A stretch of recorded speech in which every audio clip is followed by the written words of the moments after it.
ይሄ ሰው ማርያም ልጄ ከሆነ ለምን አላለችውም ኢየሱስ ክርስቶስን? እንዴ አዎ ልጇ አይደለም? ልጇ ነው አይደለም? ልጇ ነው። ጥሩ። ያዕቆብ ግን የጌታ የሥጋ ወንድም ነው?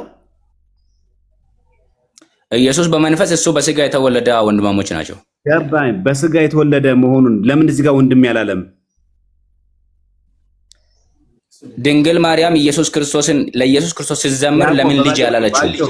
እሺ አሁንም የጠቀስከው ማርቆስ 6:2 ላይ ከያዕቆብ ቀጥሎ ማን ያለው? ይሁዳ ነው ያለው አይደል? ይሁዳ ነው አይደለም? ነው። ጥሩ። ይሁዳ ማን ነው? የአስቆሮቱ ይሁዳ ነው አይደለም? ይሄ የጠቀስከው ማለት ነው። የያዕቆብ የዮሳም የይሁዳም የስምዖንም ወንድም ይላል አይደል እዚህ ጋር? አዎ ይሄ ይሁዳ መልእክትን የጻፈው ይሁዳ ነው? ሜቢ እሱን እርግጠኛ አይደለሁም፣ ግን የአስቆርቱ ይሁዳ አይደለም። ጥሩ። ስለዚህ ያዕቆብ ወንድም ይሁዳ ደግሞ እስቲ እንየው ምን እንደሚል። እሺ ጥሩ። እሱ አንተ በሱ እርግጠኛ ካልሆን ቀለል አድርገህ ፍንጭ ልስጥህ ማለት ለእንትን እንዲያመች።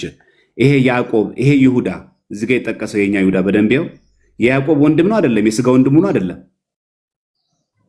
ነው።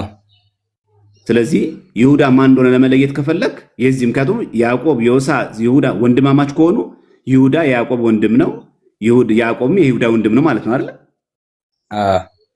ስለዚህ የይሁዳ የያዕቆብ ወንድም ነው አይደለም? ነው።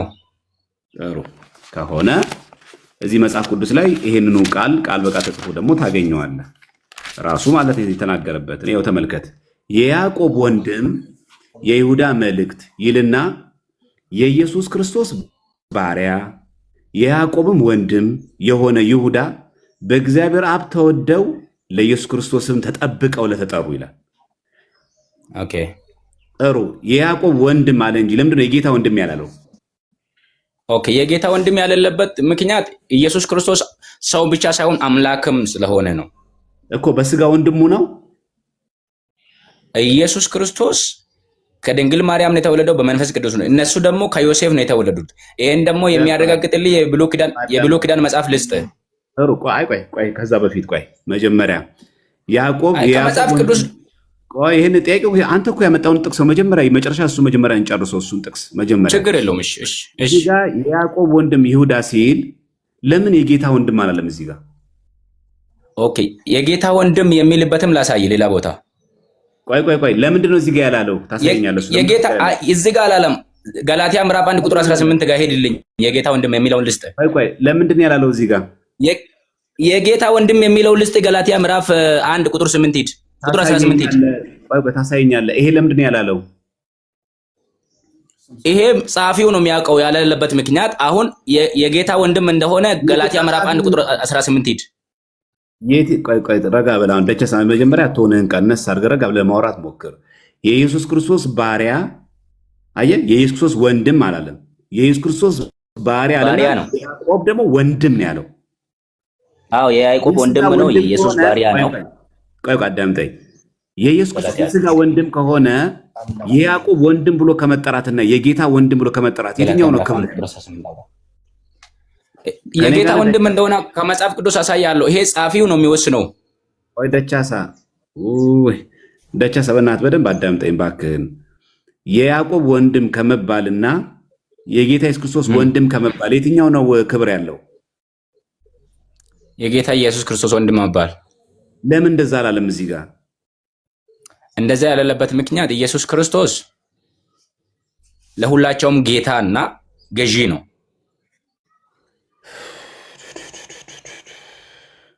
ጥያቄ ግን ይገባሃል? ግን መጠይቅ ጥያቄ ግን ደቻሳ እየገባህ ነው? በጣም ይገባኛል። የጌታ ወንድም እንደሆነ ከታወቀ የኢየሱስ ክርስቶስ ባሪያ ከማለት የያዕቆብ ወንድምነቱን ለማን ነው? ምዕራፍ 1 ቁጥር 18 ሂድ፣ 19 ላይ ሂድ። ወንድምነትን ለማን ነው የሰጠው? ለያዕቆብ። ለያዕቆብ። ለምን ለጌታ አልሰጠም ወንድምነት?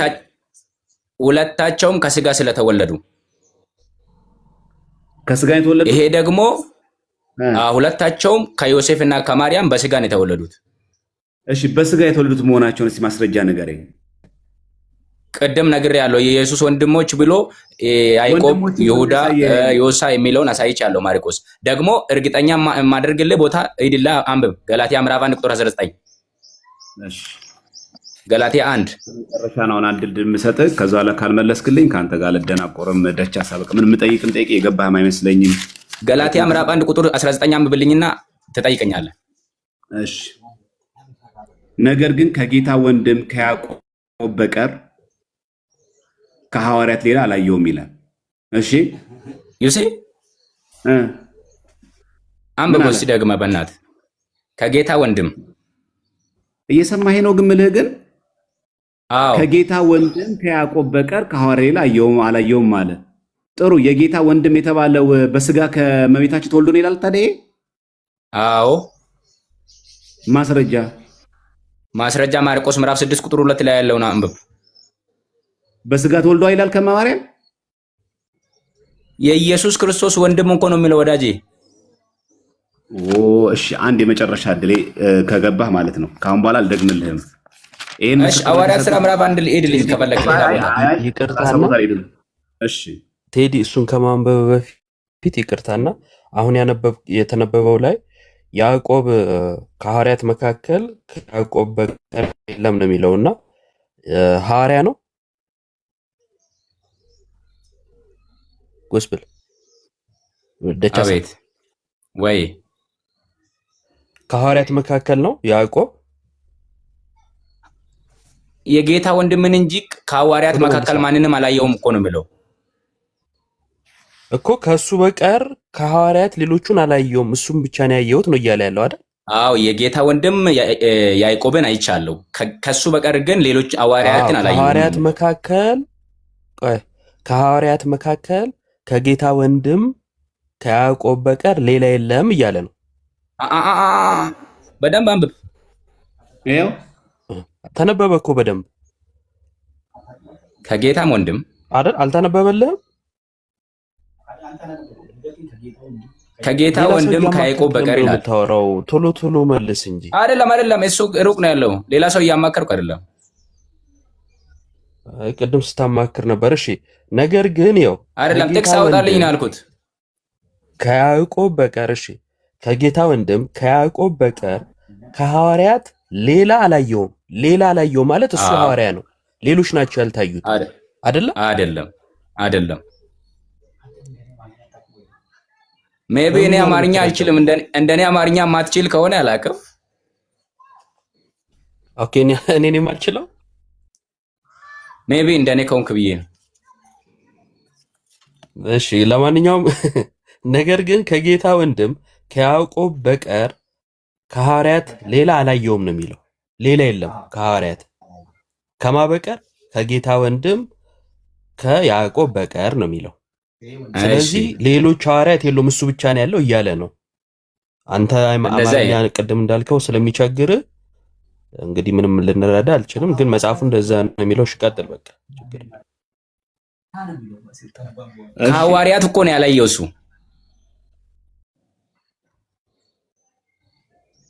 እሺ ሐዋርያት ሥራ ምዕራፍ 1 ሂድልኝ ከፈለክ። ሌላ ጥቅስ እሰጥሃለሁ።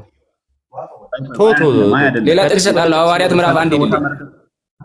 ደቻሳ እባክህ። እውነት ነው፣ እውነት ይመራል፣ ግን ዋጣው።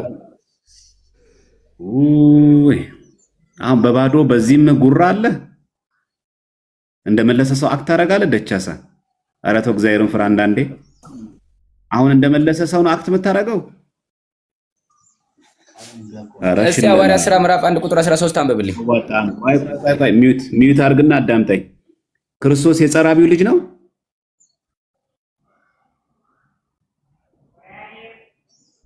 በአጭር መልስ መልስልኝ። ዮሴፍ ልጅ ነው። የጸራቢው ልጅ ነው? ዮሴፍ ልጅ ነው። በስጋ ተወለደ ማለት አይደለም። እነሱ የሚያውቁት በስጋ እንደተወለደ ነው እኮ። እነሱ የሚያውቁት እንደዛ ስለሆነ ክርስቶስ በስጋ ተወልዷል ማለት ነው። ክርስቶስ ከሱ በስጋ አልተወለደም፣ ከማርያም ነው የተወለደው። የበኩሯን ልጅ ይላል። እነሱ እንደዛ አሰቡ አይደለም። እነሱ እንደዛ አሰቡ ማለት ክርስቶስ ከዮሴፍ ተወልዷል ማለት ነው። እሺ እንደዛ ማለት አይደለም። ድንግል ማርያም እኔና አባቴ ስንፈልግ ነበር ማለቷ ዮሴፍ ኢየሱስ ከዮሴፍ ተወልደዋል ማለት ነው። አዳምጠኝ፣ ረጋ ብለህ አዳምጠኛ። ስጠይቅህ ደርበህ አታውራ። ለውይይት እንዲያመችን እንደዛ አታድርግ። አሁን የምጠይቅህን በቀጥታ መልስ። ይህን ያቀረብክልኝ የአይሁድ ምስክርነት ስለሆነ አንተ ያቀረብከው በአይሁድ ምስክርነት ስለሆነ በአይሁድ ምስክርነት ዘንድ ይህ ጸራቢው የማርያም ልጅ ነው ብሎ ያምናሉ። ስለዚህ ስትቀበል የዮሳ የያዕቆብ የይሁዳ የስምዖን ብቻ ሳይሆን የጸራቢው ልጅን ብለህ መቀበል አለብህ። ምክንያቱም ይሄ በስጋ ወልዳለች እኮ አይልም፣ ወንድሞቹ ነው የሚለው። እዚህ ጋም ደግሞ የማርያም ልጅ ይላል። እዚህ ጋም የማርያም ልጅ ይላል። ወንድሞቹ ማለት ምን ማለት ነው? ቆይ መጀመሪያ አንተ እስቲ ወንድም ማለት ምን ማለት ነው ንገረኝ። እሱን ልፍታለህ። ወንድም ማለት በስጋ ብቻ ሳይሆን አብሮ አደግም ራሱ ወንድም ይባላል። እሺ ወንድም ይባላል። አብሮ አደግ ለምሳሌ አብርሃም ሎጥን ወንድም ይለዋል። እሺ አብርሃም አሁን የሎጥ የስጋ ወንድም ሆኖ ሳይሆን የአንድ ሀገር ሰዎች ወንድም ስለሚባባሉ ማለት ነው። እሺ አሁን ሁለተኛ ነገር ደግሞ እዚህ ጋር በጣም ማሰብ የሚገባህ ነገር ይሄንን ምስክር ስራ ሲጀመር ሲያቀርቡት አይሁድ ናቸው። ያ ብቻ አይደለም። ምንድን የሚለው እዚህ ጋር አሉና ይሰናከሉበትም ነበር። ያ ማለት ሚስ ፕሬዘንት አድርገዋል ማለት ነው። ያ ማለት ክርስቶስን አልተረዱትም ማለት። ስለዚህ ይሄ ምስክርነት አይቀርብም። ምክንያቱም ይሄ ምስክርነት ወንድሞቹ ስምዖን፣ ያዕቆብ፣ ዮሳ እያሉ ያሉት አይሁድ ናቸው። ይሰናከሉበትም ነበር ይላል እንጂ መጽሐፍ ቅዱስ እንደሚል እንደዚህ ናቸው አይልም።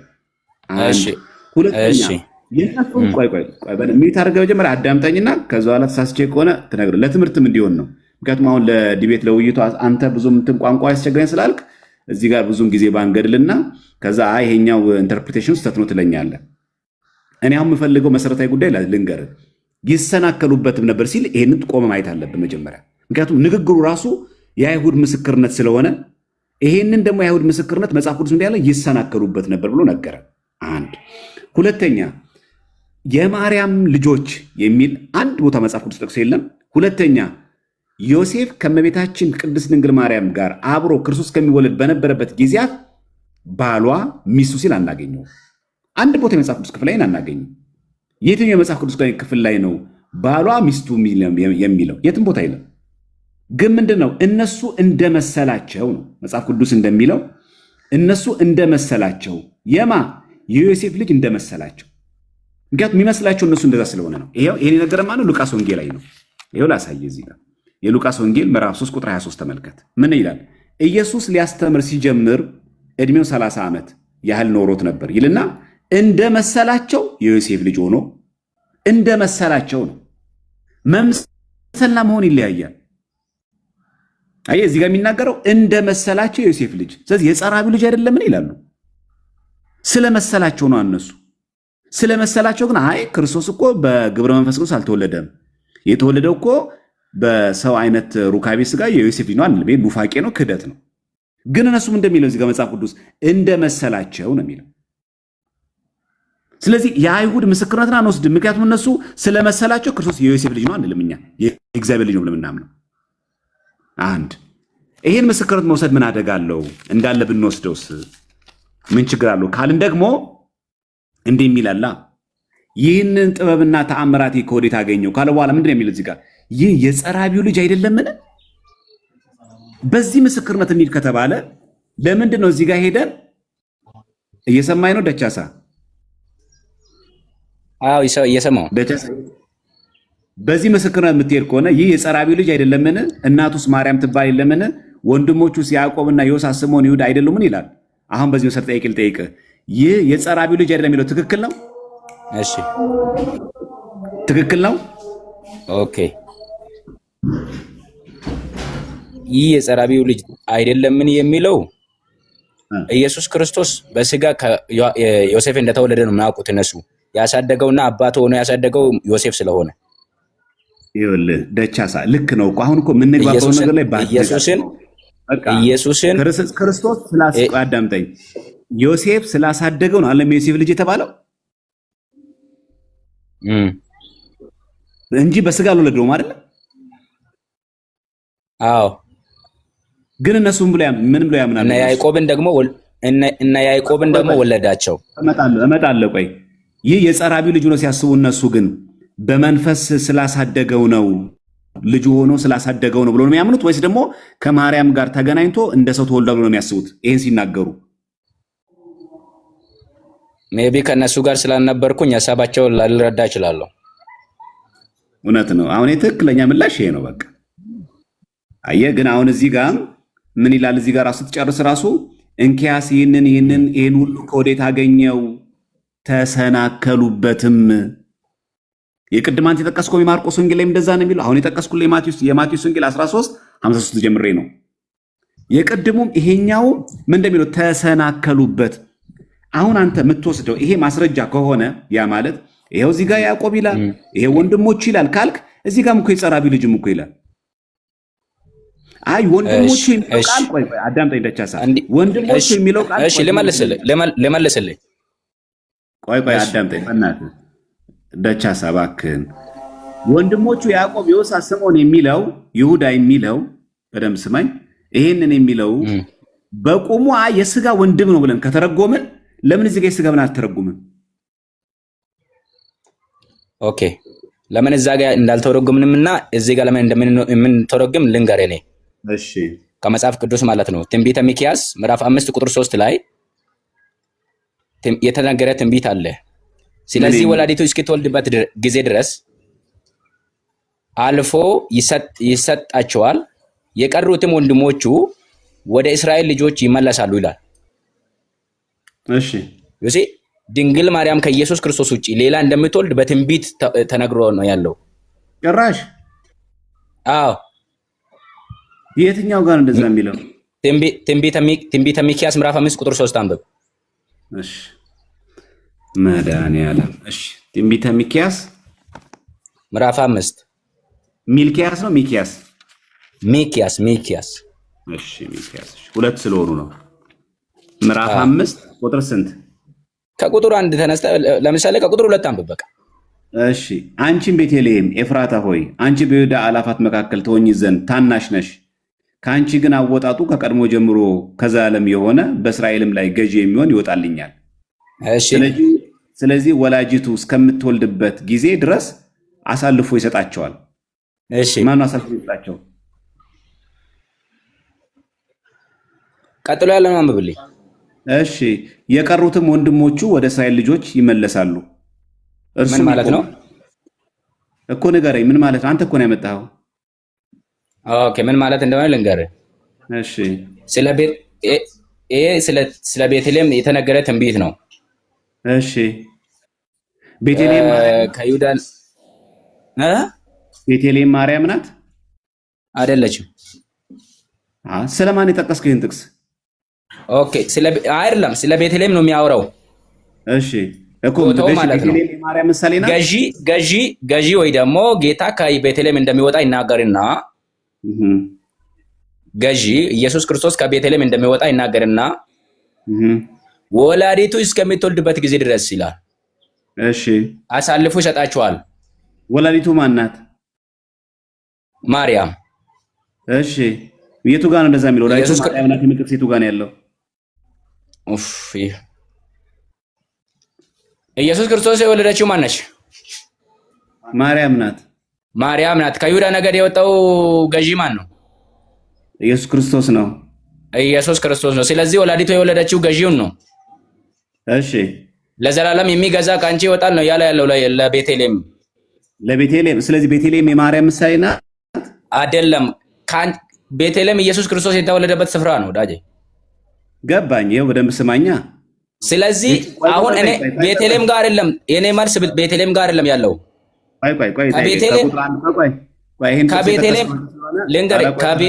ከቤተልሔም የሚወጣ ገዢ፣ ከቤተልሔም የሚወጣ የሚቤዥ እንዳለና ለዘላለም የሚገዛ ኢየሱስ ክርስቶስ እንደሚመጣ ይናገራል እዚህ ጋር። ወላዲቱ እስክትወልድ ድረስ እግዚአብሔር እንደሚተዋቸው ይናገርና እሺ ቆይ ከቁጥር 1 ጀምረን እናንብብ። አንተ ስለጠቀስከው ይሄን ጥቅስ ስለጠቀስከው አንተ የጭፍሮች ሴት ልጅ ሆይ ጭፍሮችሽን አሁን ሰብስቢ። የጭፍሮች ልጅ ባለችው ማን ናት? እስራኤል። ጭፍሮችን አሁን ጭፍሮች ታሉትና ማን ናቸው? 12ቱ ነገዶች። እሺ ከቦ የሚያስጨንቃቸው ማን ነው?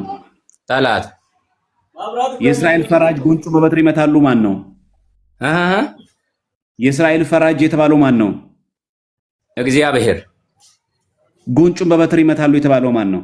ኢየሱስ ክርስቶስ። ክርስቶስ የእስራኤል ፈራጅ ነው?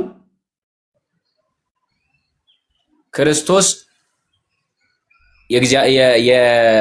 የእስራኤል ፈራጅም ነው፣ ገዢም ነው፣ የሚቤዥም ነው። ቆይ አዳምጣኝ። ክርስቶስ የእስራኤል ክርስቶስ በጉንጩን በበትር ሲመታ በዚህ ምድር ሲመላለስ የእስራኤል ፈራጅ ነው? በበትር ሲመታ ፈራጅ አልነበረም። ይሄው ታዲያ እኮ ይላል እኮ የእስራኤልን ፈራጅ ጉንጩን በበትር ይመታሉ ይላል። ፈራጅ ነው እኮ እሱ ሊያድን ነው የመጣው እንጂ ፈራጅ ነው እሱ ራሱ። ገባኝ። ጉንጩን በበትር ይመታሉ የተባሉትና ማናቸው የመቱት ጉንጩን በበትር? ራሳቸው። ስለዚህ ክርስቶስ በዚህ ምድር ላይ ሲመላለስ በመከራ ሲቀበል ፈራጅ ነው? መከራን ሲቀበል ሳይሆን አሁን ፈራጅ ነው።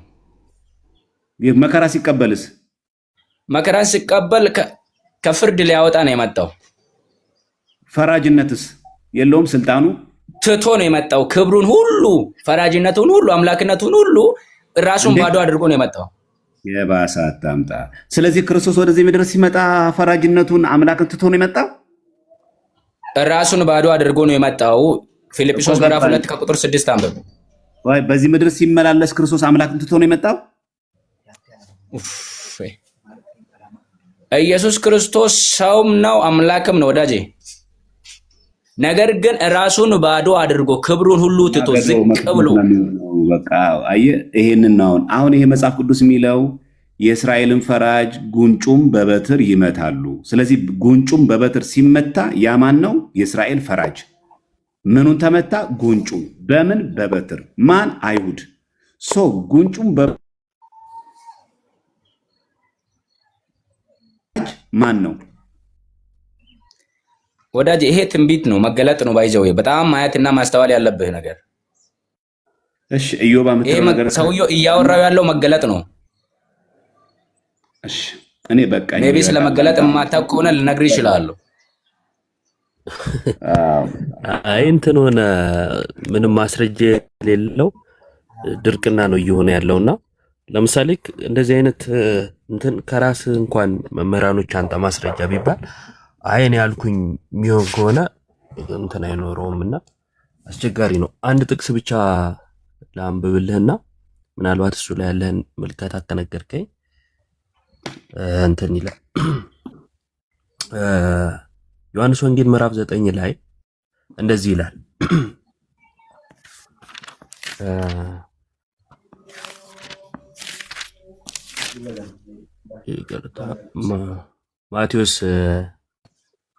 ማቴዎስ 27 ላይ ቁጥር 56 እንደዚህ ይላል። ከእነርሱ መግደላዊት ማርያምና የያዕቆብና የዮሳ እናት ማርያም የዘብዴዎስም የልጆቹ እናት ነበሩ ይላል። ያዕቆብና ዮሳ አይደለ እዚህ ጋር የሚለው እናታቸው ተብሎ ተገልጿል አይደል? ኦኬ። እዚህ ጋር ያሉት ያዕቆብና ዮሳ የጌታ ወንድሞች ናቸው? ሜቢ በመጽሐፍ ቅዱስ ብዙ ያዕቆቦች አሉ፣ ብዙ ዮሳዎች አሉ። ሊኖሩ ይችላሉ። ለምሳሌ ግን እነሱ ናቸው ወይ? የዮሐንስ ልንገርህ፣ የዮሐንስ ወንድም ምሳሌ አልጠየኩም። የጠየኩ ያዕቆብና ዮሳ የጌታ ወንድሞች ናቸው ወይ እዚህ ክፍል ላይ የተጠቀሱት? ሜቢ እዚህ ጋር በደንብ አያለው፣ በደንብ አላየሁትም። ከመጀመሪያው ተነስቻ አያዋለሁ፣ ችግር የለው። ግን በመጽሐፍ ቅዱስ ውስጥ ያለው ያዕቆብም ሆነ ቆይ አንዴ ያዕቆብና ዮሳ የጌታ ወንድሞች ምትላቸው አሉ አይደል? አንተ ሌላ ስፍራ ላይ አለ። ልክ እንደዛ ያዕቆብና ዮሳ ሆነው ግን ደግሞ ሌላ እናት ያላቸው ሊኖሩ ይችላሉ፣ ላይኖሩ ይችላሉ። ወይ ደግሞ እቺኛው ማርያም ድንግል ማርያም ልትሆን ትችላለች። ድንግል ማርያም ልትሆን ትችላለች። አያለው፣ አላነበብኩም እያልኩ ነው። ይሄንን በደንብ አያዋለሁ። እሺ ወንድም የሚለው ላይ ወንድም ስለተባለ ብቻ አንድ እናት ወልዳቸዋለች ማለት ነው ማለት አይደለም። ታዲያ ለምንድን ነው እሱ ወንድም ስለተባለ ለኢየሱስ ማርያም ወልዳችኋለች ልትል የቻልከው? ኦኬ ወላዲቱ እስኪትወልድ ድረስ እግዚአብሔር እንደሚተዋቸው የእስራኤልን ሕዝብ መጽሐፍ ከተናገረ በኋላ ያው ከወንድሞቹ በስተቀሩት ወደ እስራኤል ልጆች ይመለሳሉ ይላል መጽሐፍ ቅዱስ ማለት ነው። ከኢየሱስ ክርስቶስ ጋር የሚወለዱ ቆይ ደቻሳ ወንድሞች ስለተባለበት ቦታ እንድታወራኝ አይደለም የጠየቅኩ። ወንድሞች የተባለ ሁሉ ከአንድ እናት ተወልዷል ማለት ነው ወይ ስለ ላይሆን ይችላል አልከኝ። እንደዛ ከሆነ ለምንድን ነው እሱ ማርያም ወልዳቸዋለች ያልከው? ለኢየሱስ ወንድሞች ስለተባሉ ብቻ አልኩ። ወንድሞቹ እንኳን አላመኑበትም ስለሚል ነው። ወንድሞች የሚባሉ ብዙ አሉ። ጥያቄው ወንድሞች ስለተባለ ብቻ ለምን የማርያም ልጆች አልክ? ምክንያቱም ወንድም ስለተባለ ብቻ አንድ እናት ናቸው፣ የአንድ እናት ልጆች ናቸው ሊባል አይችልም ብለኝ ስለነበረ። ኦኬ የኢየሱስ ክርስቶስ ወንድማሞች ናቸው ያልኩበት ምክንያት አንደኛ በትንቢት ማርያም ከኢየሱስ ክርስቶስ ውጪ ሌላ ልጆች እንደምትወልድ የተነገረ ትንቢት አለ። ሁለተኛ ደግሞ ወንድሞቹ ራሱ ቅድም ያሳየው ቦታ ማርያም ትወልዳለች የሚለው ቁጥሩን ንገረኝ። ወላዲቱ ሚክያስ ምዕራፍ 5 ቁጥር 3 አንብብ። ቁጥር 3 ላይ ማርያም ልጆች ትወልዳለች ይላል አይደለም፣ ወላዲቱ ይላል። ወላዲት የተባለችና በመጽሐፍ ቅዱስ ውስጥ የተጻፈች ደግሞ ድንግል ማርያም ብቻ ናት። ለማን ወላዲቱ የተባለችው? ለኢየሱስ ክርስቶስ፣ ኢየሱስ ክርስቶስን የወለደች። ታዲያ ስለ ኢየሱስ ክርስቶስ ማካደ ኢየሱስን አልወለደችም ማጠየቀ ኢየሱስ ክርስቶስ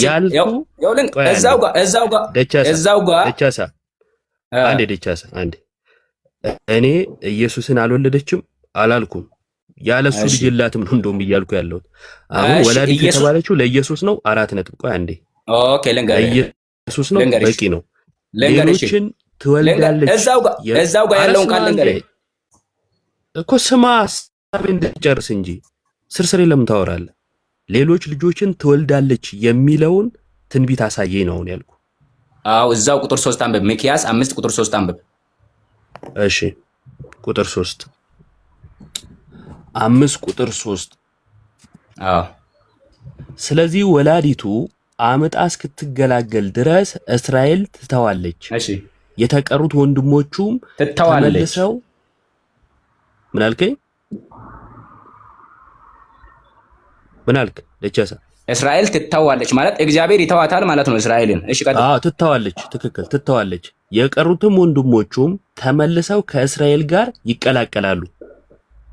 ከአዲሱ መደበኛ ነው ያነበብኩልህ ከራስህ። እሺ የታል ታዲያ ማርያም ትወልዳለች የሚለው? ያው ወላዲቱ ትወልዳለች።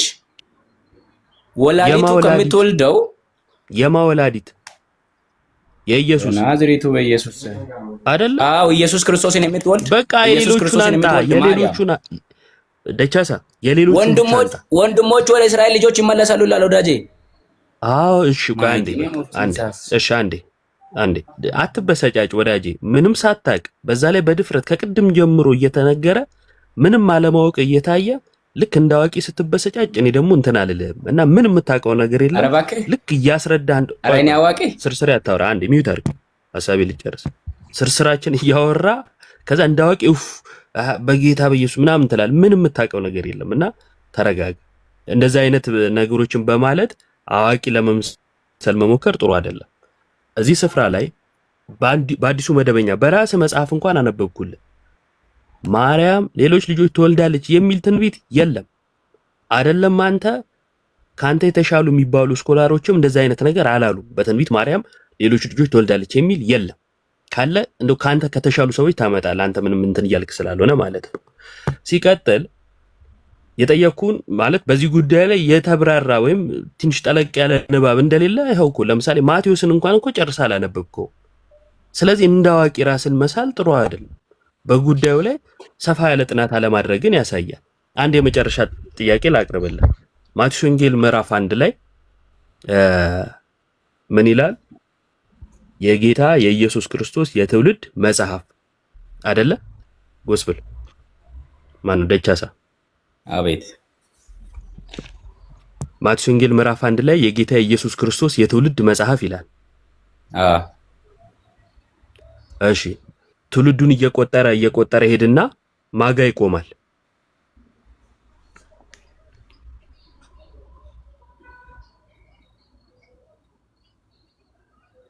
አልሰማኸኝም? ይቆራረጣል። አረ ምንም አልተቆራረጠም። እየቆጠረ ሄዶ ማጋ ቆመ።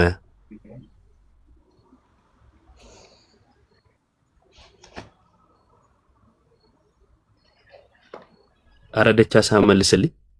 ነው ሰርች ላይ ነው። ሜቢ እያነበብኩ አይደለም፣ መጽሐፍ ቅዱስ እያነበብኩ አይደለም። ምን ይገርም። ታዲያ መልስልኝ። አላነበብኩትም ወይ እጄ ላይ አንብብልኝ ምናምን ነው ማለት ያለብኝ። እጄ ላይ የለም መጽሐፍ ቅዱስ፣ ብዙም አይሰማኝም እኮ።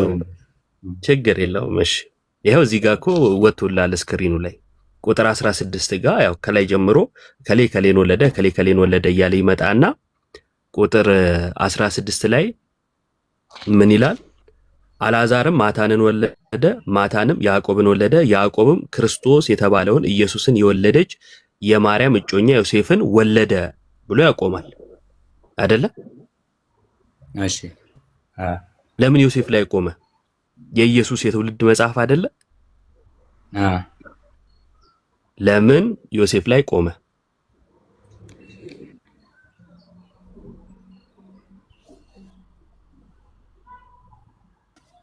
ዮሴፍ የማርያም እጮኛ ስለሆነ።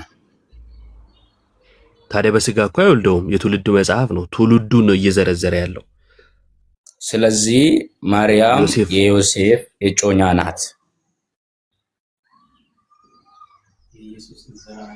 ምን አልከኝ? የኢየሱስ ክርስቶስን የዘር ሐረግ ነው የሚያሳየው መጽሐፍ ቅዱስ። ኢየሱስ ክርስቶስ ማርያም ጋር እንደተወለደና ማርያም የዮሴፍ እጮኛ እንደሆነች ሊያሳየን ነው መጽሐፍ ቅዱስ። አይልማ፣ እንደዛ እኮ አይልም። የሚለው ከላይ የኢየሱስ የትውልድ የጌታ የኢየሱስ ክርስቶስ የትውልድ ሐረግ ነው። የጌታን የትውልድ ሐረግ እየዘረዘረ መጥቶ ማይወልደው ዮሴፍ ጋር ከቆመ እንዴት የኢየሱስ ሊሆን ይችላል? ምክንያቱም በስጋ ዮሴፍ ጌታ ኢየሱስ ክርስቶስን አይወልደውምና። ጥያቄው ገብቶሃል? አዎ ገብቶኛል። መልስ ምንድን ነው? መልሴ ማርያም የዮሴፍ እጮኛ ናት። ሌላ ባል ሊኖራት አይችልም። ማጠየቀ ስለዚህ ስለ ማርያም ስለዚህ እኮ እየነገርኩ ነው ያለው። ዓላማ ምንድን ነው? ቆይ የጌታን መንግስት መውረስ። ስለኔ ዓላማ አይደለም እኮ እያወራን ያለ ነው። አይደለም እኮ እያወራህ ያለው መጽሐፍ ቅዱስን ልታጠምም ልትሄድ የሞከርክ እኮ ነው። ኧረ አይደለም፣ አንተን የጠየቅኩ እኮ። እኔ ስጠይቅ ነው ማጣም የሚሆነው።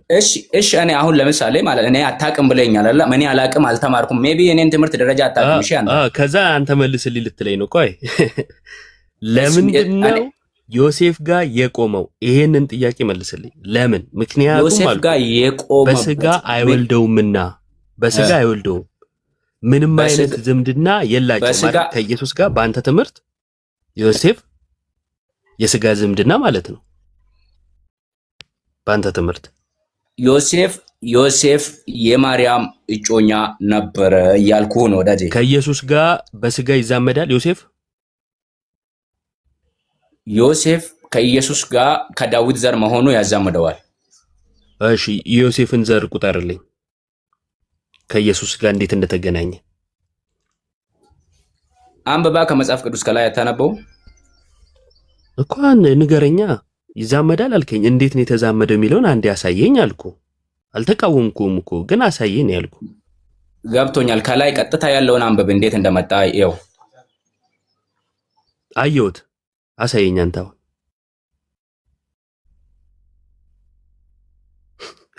እሺ ዮሴፍ ከኢየሱስ ክርስቶስ ጋር የስጋ ዝምድና አለው አይደለ? አይደል ያልከኝ?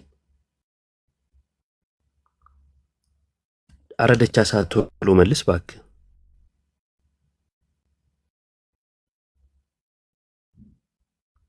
ደቻሳ ቆይ ትናገራለህ።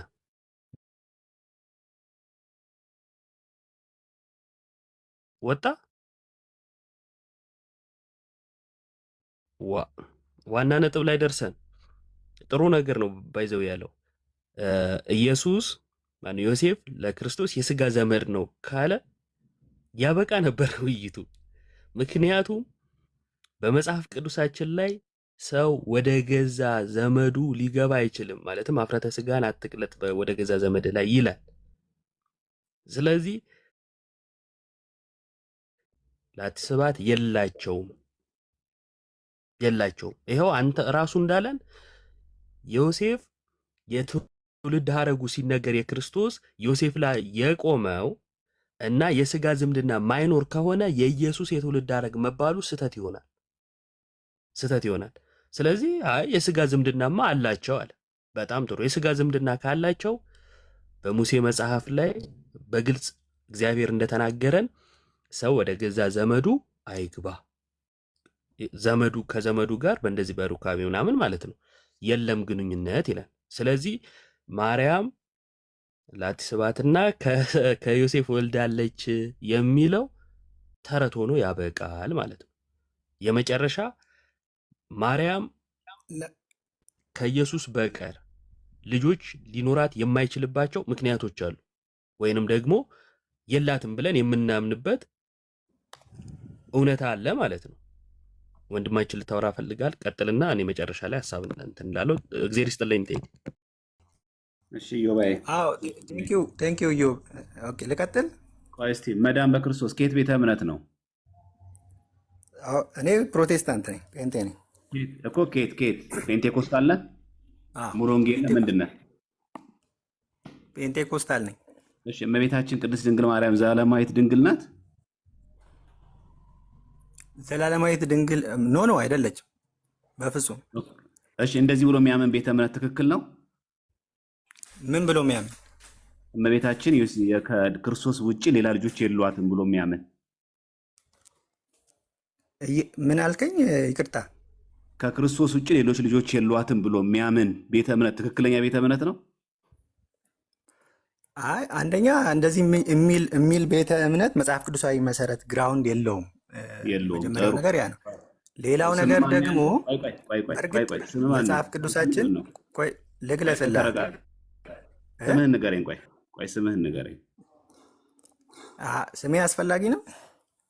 በቃ ችግር የለም። ስም ምን ያስፈራል? ስምህ አይ አያስፈራ፣ ምንም ችግር የለውም። ግን ሌላ ምሳሌ ልትሰጥ ይችላል።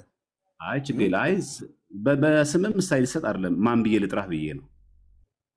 በዚሁ ፕሮፋይል ላይ ባለው ጥራኝ፣ ችግር የለውም። መዳም በለኝ። እሺ ሉተራውያን እንደዚህ ብሎ ያምናሉ። እንግሊዝኛ ትችላለህ ወይስ ላንብብልህ?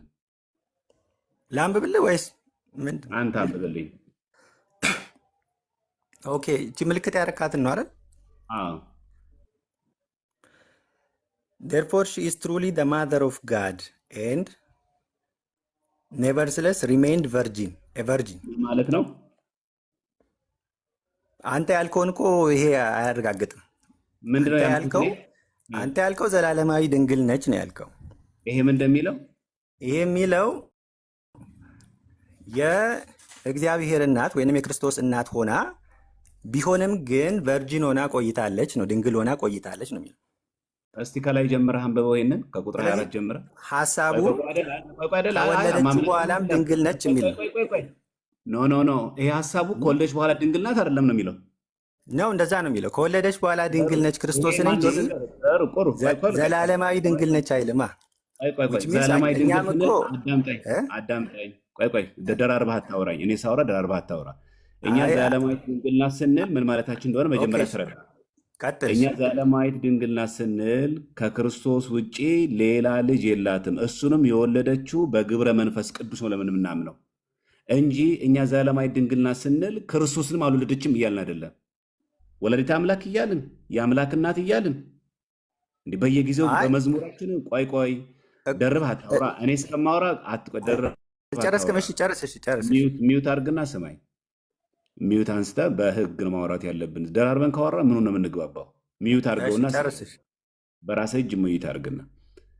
ስለዚህ እኛ ዘላለማዊት ድንግል ስንል ከክርስቶስ ውጭ ሌላ ልጆች የሏትም። ይሄ መጽሐፍ ቡክ ኦፍ ኮንኮርድ የሉተራውያን ያስነበብኩልህ ዘ ፐርሰን ኦፍ ክራይስት በሚለው ቮሊዩም እንትን ላይ ፓርት 8 ላይ ቁጥር 24 ላይ ነው ያነበብኩልህ። ስለዚህ እመቤታችን ቅድስት ድንግል ማርያም ክርስቶስን ከወለደች በኋላ ድንግልናዋ ሳይፋለስ እንበለ ሰስን ወለተ ድንግልና ኢምባዮለስ ሳይሆን ሳይገረሰስ ንጽሕት ቅድስት ሆና ክርስቶስን ከወለደች በኋላ በድንግልና ኖራለች የሚለው የሉተራውያን ትምህርት መጽሐፍ ቅዱሳዊ ነው አይደለም? አሁን ቀጥል። እዚህ ጋር የተጻፈው ይኸውልህ ዘማርያም የሚለው ክርስቶስን ከወለደች በኋላ ድንግል ሆና ቆይታለች ነው እንጂ ከዛ በኋላ ዊች ሚንስ ክርስቶስን ስትወልደው በተፈጥሯዊ ሕግ ከሆነ አንዲት ሴት ልጅ ከወለደች ቨርጂን ልትሆን አትችልም፣ ድንግልናዋ ያበቃል። ግን ክርስቶስን ስትወልደው ማርያም ድንግል ሆና ነው የወለደችው ነው። ድንግል ሆና ነው። ይሄ እንደዛ ነው የሚለው። ሶዛት ቆይ ልጨርስ፣ ሀሳቤን ልጨርስ፣ አልጨረስከኝም እንጂ አልዘጋሁትም የሚለውን እኮ ሚስ ፕሬዘንት የሚባል ነገር የለም። አይደለም አላስጨረስከኝም እኮ ሀሳቤን አላገኘሁም። አዳምጠኝ መጀመሪያ። ኧረ እባክህ ረጋ በል፣ ተረጋጋና አዳምጠኝ መጀመሪያ። ሀሳቤን ሳልጨርስ እንዴት መልስ መስጠት ትችላለህ? እሺ ቀጥልሽ። ይኸውልህ አሁን መጀመሪያ ደርበኸኝ አታውራ። የጠየቁን ጠይቄ በቀጥታ መልስልኝ። ይሄ የሉተራውያን ቡክ ኦፍ ኮንኮርድ ላይ ክርስቶስን ከወለደች በኋላ እመቤታችን ድንግል ማርያም ዘላለማዊት ድንግል ሆና ቀርታለች ነው የሚለው ወይስ ደግሞ ለተወሰነ ጊዜ በድንግልና ቆይታ ከዛ ልጅ ወልዳለች ነው የሚለው? የሶር ነው መልስልኝ። ከዛ በኋላ ኢየሱስ ክርስቶስን ከወለደች በኋላ ያለውን ኑሮዋን አይደለም የሚገልጸው።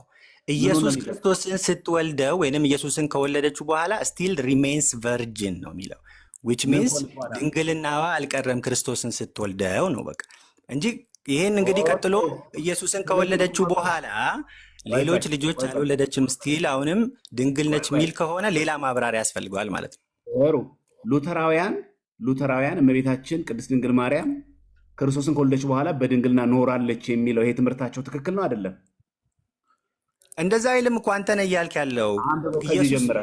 ከዚህ ጀምረህ አንብበው። ኦኬ እሺ 24 ከሚለው ላንብበው። አዎ እሺ on account of this personal union and communion of the natures Mary the most blessed virgin bore not a mere man but as the angel Gabriel testifies such a man as is truly the son of the most high God who showed his divine majesty even in his mother's womb inasmuch as he was born of virgin with her virginity inviolate ምን ማለት ነው? አሁንም ይኸውልህ እኔ ያልኩትን ነው ይሄ ነገር የሚገልጸው። ምንድን ነው የሚለው? ኢየሱስ ክርስቶስን ስትወልደው it doesn't violate her virginity ነው which means ቨርጂንነቷ አልቀረም ነው የሚለው። ከዛ ውጭ ግን ክርስቶስን ከወለደች በኋላ ዘላለማዊ ቨርጂን ናት የሚል ግን የለውም እዚህ ውስጥ። ቀጥል። ከዛ ቀጥሎስ? እሱን እኮ ቅድም አውርቻለሁ። therefore she is truly the mother of God and nevertheless remain a virgin። እሺ therefore ማለት ምን ማለት ነው? ስለዚህ ማለት ነው። ስለዚህ ከዛ በኋላ ምን ሆነች? ክርስቶስን ከወለደች በኋላ ምን ሆነ ነው የሚለው ከዛ ጥቅሱ። ክርስቶስን ወልዳው ቨርጂን ነች፣ ቨርጂን ሆና ቀጥላለች ነው የሚለው። እንዴ አንተ ሰውዬ ምን አይነት እንግሊዝኛ ነው አንተ የምታውቀው? ይኸውልህ አሁን አንተ ዘላለማዊ ቨርጂኒቲን ለማጽደቅ ይህንን ሀሳብ ወደ ራስህ እየጠመዘዝከው ነው እንጂ አይደለም እኮ እዚህ ያለው ሉተራውያን እንደዛ አያምኑም እንዴ? ቆይ ሉተራውያን አያምኑም እንደዛ? አይ ዶንት ኖ እኔ የሉተራውያንን ብሊፍ አላቅም እውነት ለመናገር። ስለዚህ ካላወቅኩ እንደዛ ነገር ቆይ አዳምጠኝ። ቆይ ካላወቅኩ ይሄንን ጽሁፉን ነው እየተረጎምኩልህ ያለሁት እንጂ የእነሱ ብሊፍ እንደዛ ሊሆን ይችላል፣ እንደናንተ ሊሆን ይችላል። አላቅም። ተሳስተዋል አልተሳሳቱም? ይሄንን እኔም እቀበላለሁ፣ እኔም አልክድም። አይደለም እንደኛ ካመኑ ተሳስተዋል አልተሳሳቱም? ስህተት ነው። ባይብል እንደዛ አያስተምርም። መጽሐፍ ቅዱስ ስለ ማርያም ዲስክራይብ የመግለጥ አጀንዳ አይደለም ያለው፣ ስለ ክርስቶስ ኢየሱስ ነው የሚያወራ አዲስ ኪዳን። ግን ኦን ዘ ዌይ ያረጀ አካሄድ አትሂድ፣ ያረጀ የፋራ አካሄድ አትሂድ። አሁን በሰለጠነበት ወጣት ሆነን ዝም ብለህ ርዕስ ሆነ ስለ ማርያም አይደለም ስለ ክርስቶስ አትበል። የተጠየቁት ጥያቄ በቀጥታ መልስልኝ፣ በቀጥታ መልስልኝ። የጠየቁት ከርሱ እኮ አልወጣሁም። ከርሱ እሺ፣ ቀጥል። እያስወራኝ አይደለም አይደለም፣ አልባሌ ቃል አትጠቀምሽ። በቃ ቶ ይሄ ዝም ብሎ ክርስቶስን ከርዕሱ ውጭ አትውጣ። ኦኬ፣ ቀጥል። ችግር የለውም። ሉተራውያን እንደኛ እመቤታችን ድንግል ማርያም ክርስቶስን ከወለደች በኋላ ድንግል ሆና ቀጥላለች ብሎ ማመናቸው ስህተት ነው። ይህ መጽሐፍ ቅዱሳዊ ነው ወይስ አይደለም ነው ጥያቄው። አሁንም እኮ ዘማርያም አልተስማማንም ትርጉሙ ላይ እንደዛ። ይኸውልህ ትርጉሙን ቶ እንደዚህ ብሎ ማመናቸው ስህተት ነው አይደለም። እኔ የምቀበለው ልንገርሽ ባጭሩ። እኔ ኢየሱስ ክርስቶስ አይደለም። እኔ የምልህን ስማኝ። አሁን ርዕሳችን አላመኑማ። አንተ እኮ እዚህ ጋር ይኸውልህ፣ አንዴ ቆይ፣ አንድ ደቂቃ ስጠኝ። አንድ ደቂቃ ስጠኝ። ቆይ አንድ ደቂቃ ላውራ። ሉተራን ይገባሉ። አያምኑም ወይስ አያምኑ? የሚያምኑትን ልንገርህ። አንድ ደቂቃ ስጠኝ። ስለ ሉተራን ታውቃለህ እኮ እዚህ ላይ ያነበብኩትን ነው የምነግርህ። ያነበብኩትን እኮ በቃ ስለ ዝም በላት ላይ ስለ ሉተራን ታውቃለህ? የምታውቀው ብቻ ማውራት ያለው ስለ ሉተራን ታውቃለህ? ስለ ሉተራውያን መረጃ ሰጠኸኝ። ይህን መረጃ ነው የምነግርህ፣ ሌላ ነገር አይደለም። በጣም ጥሩ። ቆይ እሺ፣ ቆይ አዳምጠኝ። አንድ ሰው ዘላለማዊት ድንግል ናት ብሎ ቢያስተምር እመቤታችን ከክርስቶስ ውጭ ሌላ ልጆች የለዋትም ብሎ ቢናገር ይህ መጽሐፍ ቅዱሳዊ ነው አይደለም? ዲስ ኢዝ ኖት ዘ ኮንሰርን ኦፍ ዘ ባይብል። ይሄ መጽሐፍ ቅዱሱ ሀሳብ አይደለም። ሲጀመር መጽሐፍ ቅዱስም እንደዛ አያስተምርም። ላሳይ ይችላለሁ። ቆይ። ስለዚህ ይህ መጽሐፍ ቅዱሳዊ ነው። ኦፍ ኮርስ። ጥሩ። ለማርያም ቀን ሰጥቶ ማክበር ይህ መጽሐፍ ቅዱሳዊ ነው? ማክበር፣ ምስጋና፣ በመንፈስ ስግደት፣ ይሄ ሁሉ ለእግዚአብሔር ብቻ ነው፣ ለፍጡራን አይሰጥም። ለፍጡራን አይሰጥም? እርግጠኛ ነህ? አዎ፣ በፍጹም አይሰጥም። እሺ፣ ይሄ የሉተራውያን ቀን አከባበር ላይ ግን ርዕሱን ሺፍት ከማድረጋችን በፊት ግን እዚህ ላይ ብንቋጭ አላረኩም። እሱንም ፈታለሁ። እሱ ሁለቱንም አለቀ። ሁለቱንም እንይዛለን። የዘላለማዊ ድንግል ነው። ይሄንንም ነው አብሬ የምጠይቅህ። ኦገስት 15 ላይ የእመቤታችን የቅድስት ድንግል ማርያም ቀን ያከብራሉ። ተሳስተዋል? ምንድን ነው የሚያከብሩት? ኦገስት 16 ምን አውቃለሁ። ይሄ ኦገስት 15 ሴንት ሜሪ ማዘር ኦፍ አወር ሎርድ ይሎ ያከብራሉ። ሴንት ሜሪ እኔ ምንም መረጃው የለኝም እውነት ለመናገር።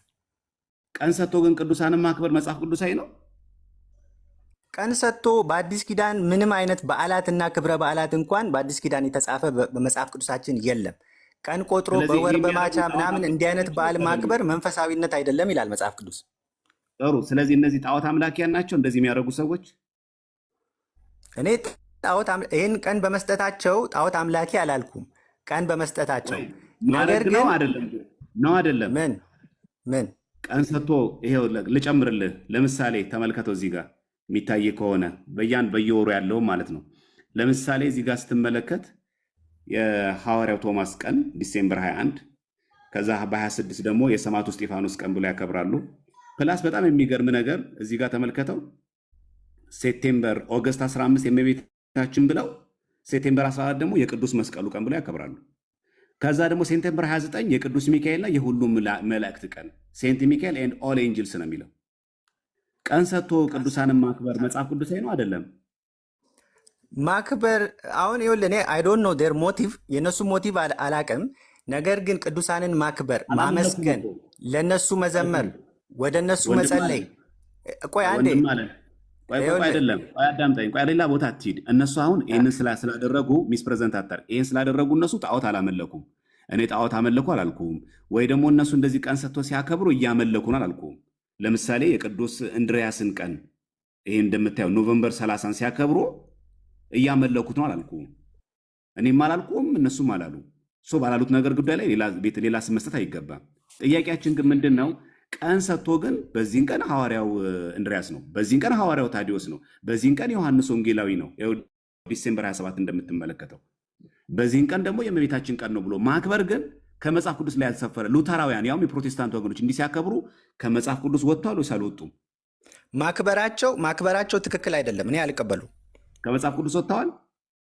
ባይብሊካል አይደለም። ባይብሊካሊ ቀን ሰጥተህ እንድታከብር እንድታመልክ የሚፈቅድልህ ምንም ነገር የለም። ግን አንድ ነገር ማለት ነው ወሳኙ ነገር ብዬ ማስበውን ልንገርህ። በጣም ወሳኙ ነገር እንዴት ነው የሚያከብሩት የሚለው ነገር ነው። ምንድን ነው የሚያደርጉት የሚለው። ኦኬ እድል ስጠኛ ዘማሪያ። ታወራለህ። ስታወራ ግን በግምት ማውራት የለብንም። ሁለት ነገር እያወራህን ያለው አንደኛ አላቅም፣ ሁለተኛ ነገር ደግሞ ትርጉም መስጠት። ካላወቅ አላቅም ብለህ ማለፍ ነው ያለብህ እንጂ ማክበር ማለት ግን እንደዚህ ተብሎ ነው የሚፈታው። ማክበር ብለህ ሌላ ትርጉም አትስጠው። ቀን ሰጥቶ ማክበር ስህተት ነው፣ ስህተት ነው፣ አለቀ። ማንም ያርገው ስህተት ነው፣ ስህተት ነው። ማክበር ትክክል አይደለም። ስለዚህ ይህ መጽሐፍ ቅዱሳዊ ነው አይደለም? ባይብሊካል አለ። በአዲስ ኪዳን ቀን ሰጥተን እንድናከብር አልተነገረንም። የሶር ነው መልስልኝ። እንደዚህ ብሎ ማክበር ባይብሊካል አይደለም አልኩ እኮ። ባይብሊካል አይደለም አልኩ እኮ። መጽሐፍ ቅዱሳዊ አይደለም። ከመጽሐፍ ቅዱስ የወጡ ናቸው እኮ። የሶር ነው ብለህ መልስልኝ። ደርበኛ አታውራ። ስለዚህ ሉተራውያን መጽሐፍ ቅዱሳውያን አይደሉም።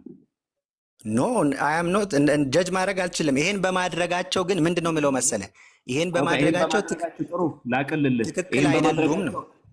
ይህ መጽሐፍ ቅዱሳዊ ናቸው፣ ትክክል አይደሉም። ይሄን በማድረጋቸው ግን ኢንዲቴል ማለት ነው። ኢንዲቴል ምንድን ነው የሚያከብሩት፣ በምን አይነት መንገድ ነው የሚያከብሩት የሚለው ማወቅ ያስፈልጋል።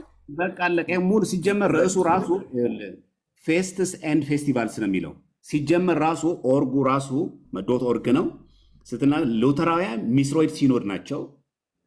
የታወቁ በጣም ኮንሰርቫቲቭ የሚባሉ ሉተራውያን ፕሮቴስታንት ናቸው። ብሎጉም የነሱ ነው። ዝም ብሎ ከዊኪፒዲያ የወጣ አይደለም። አንተ በምታውቀው በተማርከው የትኛው የመጽሐፍ ቅዱስ ክፍል ላይ ነው ኦገስት 15 የማርያም ቀን፣ ኦገስት 29 ደግሞ የመጥምቀ መለኮት ቅዱስ ዮሐንስ ቀን፣ ኦገስት 24 ደግሞ የበርቶሎሜዎስ የሐዋርያው ቀን ብሎ ማክበር፣ ቀን ሰጥቶ ማክበር ከየትኛው የመጽሐፍ ቅዱስ ትምህርት ወስዶ ነው ትክክል የሆኑት? አንድ ሁለተኛ፣ እንደዚህ አድርጎ መሰታቸውስ ኢ መጽሐፍ ቅዱስ ያሰኛቸዋል ነው። አሁን አልደጋግምልህም፣ አጭር ነው። ደጋግም የላለሁ ብዙ ጊዜ የወሰኑ መልስልኝ። ያው ጊዜ እየሰጠኝ እንደ አብራራ እድል እየሰጠኝ አይደለም፣ ግን አልመለስልኝማ ስላልመለስልኝ እኮ ነው። አሁን ያነሳልኝ ነገር ቆላሲስ ምዕራፍ 2 ቁጥር 16 ላይ ሐዋርያው ጳውሎስ ቀናትን ጠብቆ ወራትን ጠብቆ በዓላትን ክብረ በዓላትን ማክበር በአዲስ ኪዳን እንደቀረ እንደሌለ ይናገራል። ስለዚህ እነዛ በዓላት ክብረ በዓላት በብሉይ ኪዳን ጥላ እንደነበሩ ምን ብዬ ጠየቅኩ እኔ? አሁን ግን ቀናቶችን ሰይሞ ክብረ በዓላትን ማድረግ የሐዋርያት ልማድ አይደለም፣ በሐዋርያት ዘንድ የለም። በቃ ይሄን ነው የምለው። ይሰማል? ምን ብዬ ጠየቅኩ? አይሰማም? ምን ብዬ ጠየቅኩ? ጥያቄ እንድገምልኝ። ቀናት ማን ነው? ቀናትን አልመለስኩልህም። መልሱ ልክ አይደለም። ምን ብዬ ጠየቅኩ? ጥያቄ እንድገመው። ቀናትን እንትን ብሎ ወስኖ ማክበር ባይብሊካል ነው ወይ አይደል ያልከኝ? መጽሐፍ ቅዱሳዊ ነው ወይ ነው አይደል ያልከኝ? እንደዛ ስፔሲፊካሊ ጠይቀህ እንደዛ አልጠይቀው። አሁን የመጨረሻ እንዲህ ነው የምጠይቀህ። ሉተራውያን ቀን ሰጥተው እንደዚህ ቅዱሳንን ማክበር ይህ መጽሐፍ ቅዱሳዊ ናቸው አይደሉም? ናቸው አይደሉም ብለህ መልስልኝ። ተግባሩን ነው የምልህ። ተግባሩን ናቸው ወይስ አይደሉም? የሰው ነው ጥያቄው። የሰው ነው ጥያቄ። አንተ የምታስበውን ልል አልችልማ ዘማርያም። እኔ የምለው እኮ በራሴ መንገድ ነው እነሱ ልተች የምችለው። ይሄ ተግባራቸው መጽሐፍ ቅዱሳዊ ነው አይደለም እኮ። መጽሐፍ ቅዱሳዊ አይደለም አልኩ አይደለም አልኩ። ስለዚህ በአንተ ወንድማችን ትምህርት መሰል ሉተራውያን እንደዚህ ቀን ሰጥተው የሐዋርያው ታዲዮስ ቀን፣ የሐዋርያው በርቶሎሜዎስ ቀን፣ የማርያም ቀን ብሎ ማክበራቸው ከመጽሐፍ ቅዱስ የወጡ ናቸው። ይሄ ነው ማጠቃለያ። ምንም ጥያቄ የለው። ይሄ ተግባራቸው ባይብሊካል አይደለም። ይሄ ተግባራቸው ዮሐዴ እንዴት ነህ? ዮሐን እንኳን ደህና መጣ። ኦኬ፣ ቅድም እንትን ባልከው ላይ ሪፍሌክት ላድርግ የተወሰነ ዮሐዴ ስለመጣ እንዴት ነህ ዮሐዴ? ደህና ነህ ወይ? እግዚአብሔር ይመስገን፣ ሁሉ ሰላም ዲያቆን። እግዚአብሔር ይመስገን ደህና ነኝ። ይመችሃል ያለህበት? ይመቸኛል። እስኪ ትንሽ ቀጥል እስኪ ከወንድማችን ጋር ቅድም ስቴት ያረካቸው ነገሮች ላይ ጥያቄ ልጠይቅ። ዘማሪ የዋህድ ጋር ትቀጥላለህ አይቀርም። አንተ ያወራሃቸው ነገሮች አሉና እዛ ላይ የሆነ አስተያየት እዛ ላይ ልጠይቅ። ልትመልስልኝ ለምንድን ነው እየጮህ ያለው? ቆይ ዮሐዴ አንዴ ጠብቅ።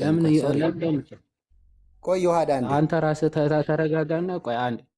አይ ዘማሪያም ቅድም የተናገረው ነገር ስላለ እዛ ላይ ልጠይቀው ነው። ቆይ አንዴ ቅድም የተናገረው ነገር ተረጋጋ መጀመሪያ። ተረጋግቻለሁ። ቤቴ ቁጭ ብዬ ነው ያለው። ስለዚህ ቁጭ ማለት ሳይሆን ድምፅ መጮህ ነው እኛ እየረበሽን ያለው። ቁጭ ማለት አይደለም እኮ መረጋጋት መቀመጥ ማለት ሳይሆን ተረጋግተ ማውራት መቻልና ሰው ሲያወራ እየሰማ መመለስ ስችል ነው። ስለዚህ ረጋ በልና ትቀጥላለህ እያለ ልጠይቅ ቆይ አንዴ ጠብቀኝ ትላለህ። አንዴ ረጋ ብለህ መጀመሪያ ቅድም ሉትራን ድንግል ማርያም ኤቨር ቨርጅን ነች ወይም ደግሞ ዘላለማዊ ድንግል ነች ብለው ያምናሉ ወይስ አያምኑም? ቅድም የተነበበልህ የሉትራን ኮንፌሽን ላይ አንድ ጊዜ ከዘማርያም ጋር ብንጨርስ ዮሐድ ቀጥሎ እንቀጥላለን። ግን ብንጨርስ የጀመራችሁትን ነው የጀመራችሁት ላይ ነው። ስለዚህ እሱን እንጨርስና ትቀጥላለህ። ጥያቄ ካለ ቀጥል እስቲ። ማይክን ክፈትና ከርዕስ ወደ ርዕስ መዝለሉ ለአድማጩም ብዙ ትምህርት አይሰጥም። ግን ቅድም የተነሳ እንትን አለና እዛ ላይ ጥያቄዎችን ላንሳና እንቋጨው። ቅድም ያወራው ነገር አለ ዘማርያም፣ እዛ ላይ እንቋጨው፣ ስለ ማርያም ድንግልና ማለት ነው። እንጨርሰው። ተረጋጋ። አሁንም እየጮክ ነው። የጀመርከውን ነው እንጨርሰው እየተባልክ አለ። እየሸሸ ነው ማለት ነው ከሉትራን። ቅድም ሉትራኖች መግለጫቸው ሲከፈት ድንግል ማርያም ዘላለማዊ ድንግል ነች አይልም እያልክ ነበረ አይደል? ሉትራኖች ዘላለማዊ ድንግል ነች ብለው ያምናሉ ወይስ አያምኑ? መልስ። እናንተን ማስገደድ አልችልም፣ ግን ብንቋጨው ርዕሱን ጥሩ ነበረ። እሺ ብትሉ ማለት ነው አድማጭም እንዲረዳ። ያው የጀመርከውን ቋጨው እያልኩ ነው። 30 ጊዜ አታስደጋግመን እባክህ። ዘላለማዊ ድንግል ነች ብለው ያምናሉ ወይስ አያምኑ? አላቅም መልስ። አላቅም አታቅም። አንዴ ዲያቆን ትልቁ ላይ አንዴ ከፍ አድርገኝ። ተምረህ ትወጣለህ። ምን ችግር አለው? ምንም ችግር የለውም። አሳይ። እሺ ቡክ ኦፍ ኮንኮርድ ስማል ካልድ አርቲክል የሚባል አላቸው። ቡክ ኦፍ ኮንኮርድ ላይ ስማል ካልድ አርቲክል 1 ሴክሽን ወይም ደግሞ ፓርት 4 ላይ ከዚህ ጀምሮ እስቲ አንብብልን። ብዥ ብሏል ልበል ይታያል። ቆይ እስቲ አንዴ አረጋ አድርገው እስቲ ትንሽ እስቲ ካሜራውን። እሺ እሺ አንዴ ምን ተፈጥሮ ነው? ኔትወርኩ ነው ወይ ስክሪኑ ኔትወርክ ይሆን እንዴ? አይ ቆንጆ ነው። ችግር የለም።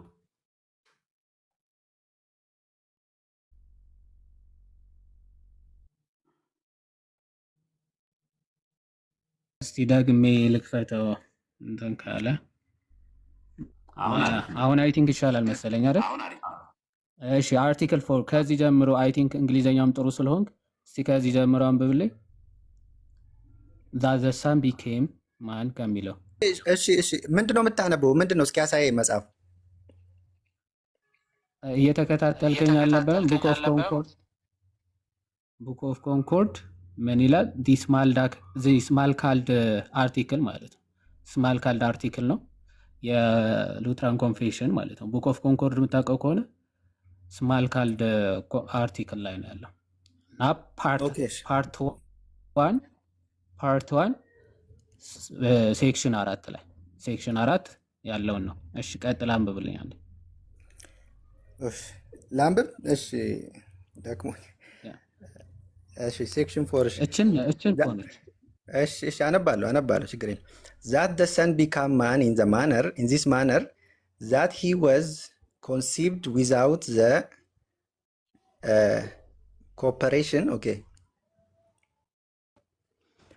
of man by the Holy Ghost and was born of the pure, holy and always Virgin Mary. Okay, which means in bracket and always Virgin Mary ይላል።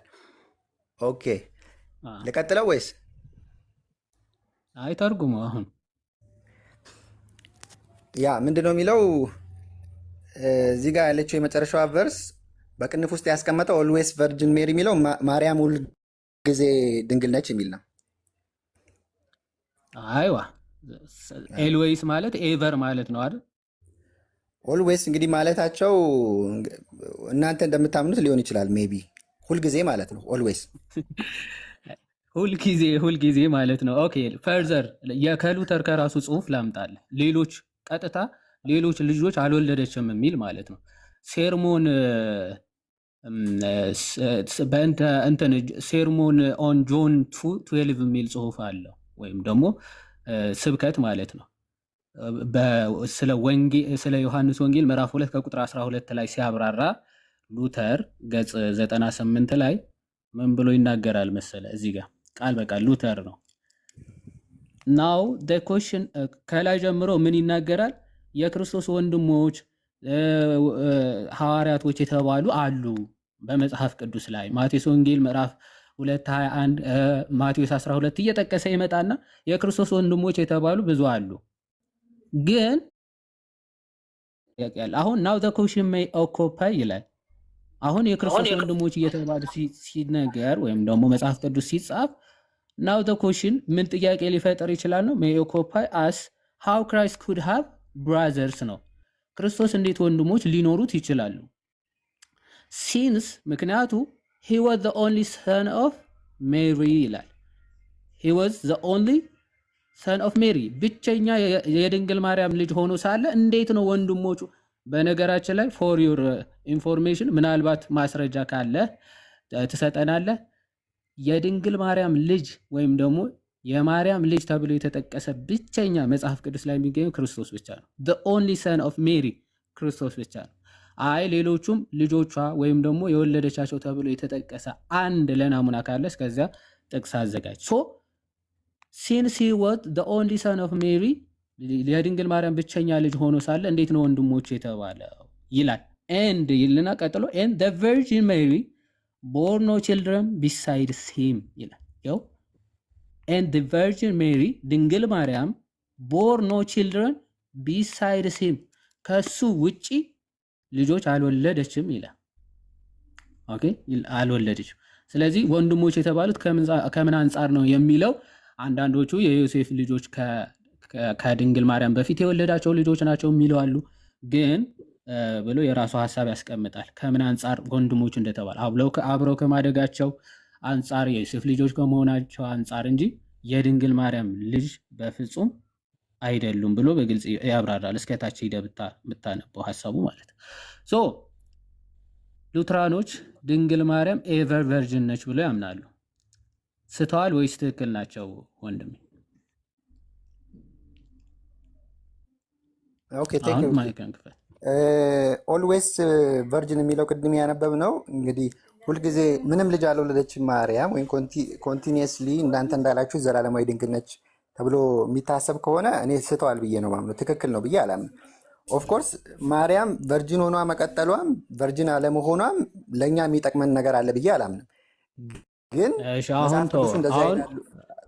ስለ ጥቅሙና አሁን ለአንተ ይጠቅምሃል አይጠቅምህም አይደለም። አሁን የባይብል ኮንሰርን አይደለም። ቆይ አንተ ስለ የባይብል ኮንሰርን አንተ አይደለም የምትነግረን ወይም ደግሞ ለአንተ ለብቻ ይኸውላችሁ የባይብል ኮንሰርን ይሄ ነው ተብሎ አልተነገረም። ለዛ ከሆነ እኔማ እነግርሃለሁ፣ የመጽሐፉ ባለቤት እኔ ነኝ። እነግርሃለሁ እንዴት እንደምነግር በኋላ ርዕሱን ሽፍት አታርገውና። እሺ በቤተ ክርስቲያን ታሪክ ውስጥ ኦኬ ድንግል ማርያም ልጅ አላት ብሎ የተናገረ ቅዱስ አባት አንድ ለናሙና ከክርስቶስ ውጪ ማለት ነው ልጅ ወልዳለች አለ አንድ ማስረጃ አለ?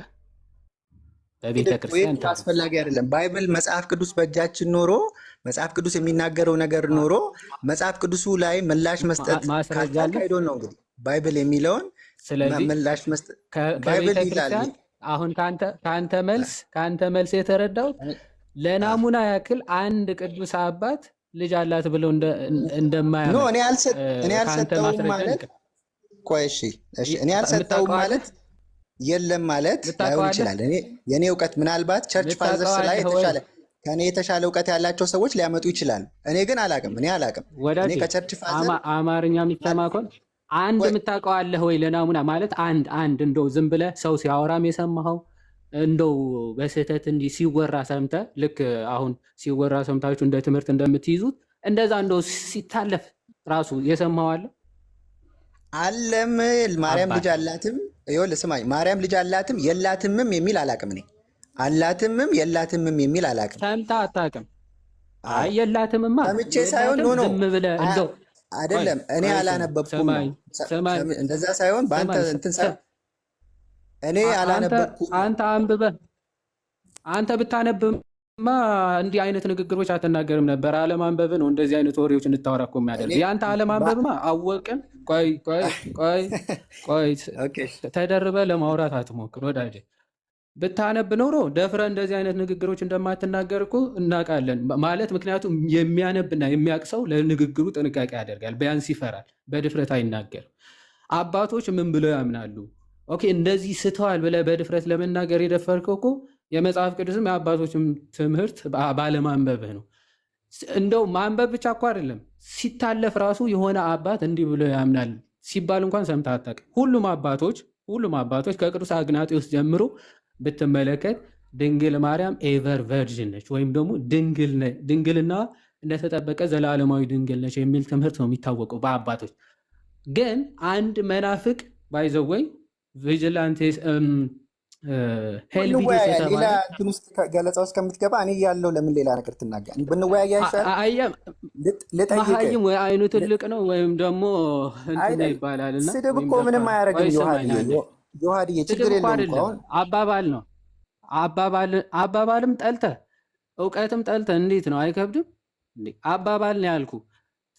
ይሄ አሁን ለማወቅ እንኳን ምንም ፈቃደኛ እንዳልሆንክ የሚያሳውቀው እንዴት መሰለ? አባ ማለት በታሪክ ይሄንን ሄሬሲ ያነሳውን አባት ስትባል አባት ተነካ መሰለ እሪ ማለት ጀመር። ሄልቪዴስ የተባለ መናፍቅ ነው ይህን ትምህርት ለመጀመሪያ ጊዜ ያነሳው። እሱም በቤተ ክርስቲያን አባቶች ተወግዟል እያልኩ ነው። ስለዚህ ይሄንን ከጨረስን ከታሪክ አንጻር ምንም እንደሌለ ከጨረስን ወደ መጽሐፍ ቅዱስ ይቅርታ ዲያቆኒ አንዴ ልመልሰውና ከመጽሐፍ ቅዱስ በደንብ ምጠይቅህን ስማና መልስልኝ። ከመጽሐፍ ቅዱስ አንድ ጥቅስ የድንግል ማርያም ልጆች ወይም ደግሞ የድንግል ማርያም ልጅ ተብሎ የተጠቀሰ አንድ ጥቅስ አለ? ጀምሮ ስነግድ ነበር እኮ ስለ ማርያም ልጆች፣ ስለ ማርያም ልጅ መውለድ መጽሐፍ ቅዱስ የማውራት ኮንሰርን የለውም። ግን የተጻፈው አስዩር ሪፈረንስ የምትጠይቅ ከሆነ ሪፈረንስ ግን አንተ ከምትለው በላይ እኔ ብዙ ሪፈረንስ አለኝ። ማርያም እንደወለደች የሚያሳይ ኢየሱስ ክርስቶስ ወንድሞች እህቶች እንዳሉት የሚያሳይ ሪፈረንስ አለኝ ነው ማለት። እሺ ወዳጄ ብዙውን ተው። አሁንም የምጠይቅህን ስማና አንድ ጥቅስ ከብዙዎቹ አንድ ጥቅስ ነው የጠየቅኩ። እባክህ ብዙ ሪፈረንስ አለኝ ብላል። ከብዙ ጥቅሶቹ አንድ የድንግል ማርያም ልጅ የተባለ ከክርስቶስ ውጭ አንድ ጥቅስ ጥቀሰው። ከብዙዎቹ እስቲ አንድ ጥቀስ ቶሎ በል። ምን ይባላል? ለምን የድንግል ማርያም ልጅ ይባላል? እስኪ ንገረኝ፣ ለምን ይባላል? ዋይ ልጆች ካሏት ለምን አይባልም? ያው ቆይ ለምን እንደሚባል ላሳየሽ። ማርያም ሌላ ልጅ መውለዷ ምን ይጠቅማል? ምን ይጠቅማል? ለምን ይጠቅማል? አዳኙ ኢየሱስ ክርስቶስ ነው። ሴቪየሩ ሊያድነን የመጣው ኢየሱስ ክርስቶስ። በጣም ጥሩ ጥያቄ። በቃ ኢየሱስን ወለደች። ከዛ ውጭ ምን ያደርግላታል? ለእሷ ራሱ ክርስቶስን ከወለደች በኋላ ሌላ ምን ያደርግላታል? ጥሩ እኮ ነው ባይዘው አስተሳሰብ፣ ግን አልተጠቀምክበትም እንጂ ሰው ነች እሷ እኮ። እናንተ እሷን ሌላ አምላካዊ ባህሪ ለመስጠት ስለምትሹ ነው እንጂ ሰው ነች። በቃ ሲምፕሊ ያደረገችው ነገር ተጽፏል። ምን አይነት ጥላቻ ነው ያለው ወዳጅ? ድንግል ማርያም አለመውለዷ ከሱ ውጭ አለመውለዷ አምላክ ያደርጋታል ነው? ኖ ዩ ቢሊቭ ዳት ድንግል ማርያም ከሰው ከፍ ያለች ከአምላክ ዝቅ ያለች ብለህ ታምናለህ አይደለ? የራስህ ማታውቅ ሰውዬ ስለ እኔ እንዲህ ብለህ ታምናለህ ብላትን። ቆይ እንደዚህ አታምንም? ታምናለህ አይደል? ቆይ አንዴ ስማ። አሁን የራስህን እምነት ማታውቅ ሰውዬ አንተ እንዲህ እሺ፣ ቆይ አንዴ ስማ ይኸውልህ የራስህን እምነት አታውቅም። አንተ እንዲህ ብለህ ነው የምታምነው ብለህ ስለ እኔ እምነት ለማውራት ግን ድፍረቱ አለ። አሁን ስለ ራስህ እምነት መጀመሪያ እወቅና ተናገር። ድንግል ማርያም ልጅ አላት ተብሎ የተጻፈበት እንደሌለ ኮንፌስ አረክና እንደዛ ብሎ መጻፉ ራሱ ምን ይጠቅማል? ኤግዛክትሊ ስላልወለደች እንደዛ ብሎ ራሱ ሊጻፍ አይችልም፣ ወይም ደግሞ አልተጻፈም። እንዳልወለደችና ድንግል እንደሆነች ግን መጽሐፍ ቅዱስ በሚገባ ጽፏል፣ ተናግሯል። ራሷ ድንግል ማርያምን ባይዘዊ ተናግራለች፣ ድንግል ሆና እንደምትኖር ማለት ኖ ማስረጃ የለም ዮሐድ። እሺ እኔ ልስጥ፣ ምን ችግር አለ? እኛ የማስረጃ ሰዎች ነን። ይኸውልህ ድንግል ማርያም ይኸው እንደዚህ ተብሎ ተጽፎላታል። ዮሐንስ ወንጌል ምዕራፍ 2 ላይ በሶስተኛውም ቀን በገሊላ ቃና ሰርግ ነበረ። የኢየሱስም እናት በዚያ ነበረች። ይኸው የኢየሱስ እናት ተብላ በግልጽ ተነግሯል። የሌሎች እናት ተብላ በጭራሽ አልተጻፈችም። አንድ ቦታ ላይ ተብላለች። እሱም ማነው? ዮሐንስ። ይኸው እናትሽ እንሆ ልጅሽ ተብለው ተሰጥቷል። በዮሐንስ ደግሞ ለሁላችንም እናት ተደርጋ ተሰጥታለች። ይሄ ደግሞ በስጋ ስለወለደችው ሳይሆን ምንድነው የጌታችን እናት በመሆኗ ለፍጥረት ሁሉ እናት ተደርጋ መሰጠቷ የሚያሳይ ነው። ግን ልጆቿ ተብለው ወይም ደግሞ በመወለድ ደረጃ ግን አንድ ቦታ የእሷ ልጅ ተብሎ የተጠቀሰ ማንም የለም። ድንግል ማርያም ግን ድንግል ሆና እንደምትኖር አልተናገረችም? ተናግራለች። እሺ ሉቃስ ምዕራፍ 1 ከቁጥር 29 ጀምሮ እንመልከት። ይኸው በደንብ አስተውል። እሺ እርሷን ባየችው ጊዜ መልአኩ መጣ፣ ምን አላት? ደስ ይበልሽ፣ ጸጋ የሞላብሽ ሆይ ጌታ ከአንቺ ጋር ነው፣ አንቺ ከሴቶች መካከል የተባረክሽ ነሽ አላት። በጣም በሚገርማችሁ ሁኔታ እኛ የሚያስደንቀን እኮ ድንግል ማርያም ጌታ ራሱ ትወልጃለሽ ስትባል የጠየቀችው ጥያቄ ነው። እንኳን ሩቅ ብእሲ ተራ ሰው ለመውለድ ይቅርና ማለት ተራ ሰው ማለት መለኮት የተለየው ሰው ለመውለድ ይቅርና ጌታ ራሱ ትወልጃለሽ ስትባል ምን ብላለች? ድንግልናዋን ጠይቃለች። እንዲህ ብላለች። መልአኩ መጥቶ ምንድን ነው ያላት? ደስ ይበልሽ ጸጋ የሞላብሽ ሆይ ጌታ ከአንቺ ጋር ነው፣ አንቺ ከሴቶች መካከል የተባረክሽ ነሽ አላት። እሺ እርሷም ባየችው ጊዜ ከንግግሩ በጣም ደነገጠችና ይህ እንዴት ያለ ሰላምታ ነው ብላ አሰበች ይላል። በጣም የሚያስደነግጥ ሰላምታ ክብር ነው የሰጣት መልአኩ ማለት ነው ለድንግል ማርያም። ስለዚህ ከሰላምታው ከትህትናው እጅግ ምን አለች? ተገረመች፣ ተደነቀች። መልአኩም ይላል እንዲህ አላት፣ ማርያም ሆይ አትፍሪ፣ በእግዚአብሔር ፊት ጸጋን አግኝተሻልና አትፍሪ። እነሆ ትጸንሻለሽ፣ ወንድ ልጅም ትወልጃለሽ፣ ስሙንም ኢየሱስ ትይዋለሽ ይላል። ወል አሁን ወንድሜ አንድ ጥያቄ ልጠይቅ። አሁን መልአኩ ጸንሰሻል ነው ወይስ ትጸንሻለሽ ነው እያላት ያለው? እዚህ ጥያቄ ልጠይቅ። ትጸንሻለሽ እና ጸንሰሻል ልዩነቱ ምንድን ነው? ፕሬዘንት እና ፊቸር አይደል? አሁን ይሄ ወደፊት ትጸንሻለች ማለት ለወደፊት ነው አይደል? አልጸነሰችም እስካሁን። እነሆም ትጸንሻለች ነው የሚላት which means ጽንስ እንደምትጸንስ ነው የሚናገረው።